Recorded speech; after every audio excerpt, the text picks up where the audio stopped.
Party కోసం గ్రామ స్థాయిలో కానీ, వార్డు స్థాయిలో కానీ, విలేజ్ స్థాయిలో కానీ నాయకులు, కార్యకర్తలు అనేక వేల మంది, లక్షల మంది పనిచేశారు. వాళ్ళందరినీ కూడా కాపాడుకోవాల్సినటువంటి బాధ్యత మందే. మీరు తప్పకుండా నియోజకవర్గాల్లో ఒక వారం రోజులు పర్యటన చేసి దాడులు జరిగినటువంటి మన నాయకుల మీద కానీ, కార్యకర్తలను కానీ మీరు అండగా ఉండాలని, అదేవిధంగా రాబోయే రోజుల్లో నేను కూడా గాయపడినటువంటి తెలుగుదేశం పార్టీ అల్లరి మూకలు చేసినటువంటి దాడుల్లో ఇబ్బంది పడినటువంటి ప్రతి కుటుంబానికి దగ్గరికి నేను వస్తాను, వాళ్ళకి అండగా ఉంటానని చెప్పి జగన్మోహన్ రెడ్డి గారు చెప్పారు.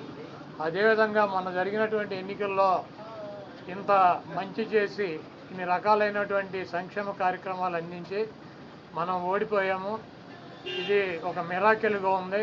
దేశవ్యాప్తంగా కూడా మన దగ్గర ఆధారాలు లేవు, అయినప్పటికీ దేశవ్యాప్తంగా మరి శకుని మామ ఎలా అయితే పాచికలు ఎలా కావాలంటే అలా వేస్తాడో అలా తెలుగుదేశం పార్టీ, జనసేన, బీజేపీ కావాల్సినట్టు అక్కడ పాచికలు పడినాయి అని చెప్పి మా పార్టీ కానీ, జగన్మోహన్ రెడ్డి గారిది కానీ, మాది కానీ అభిప్రాయం.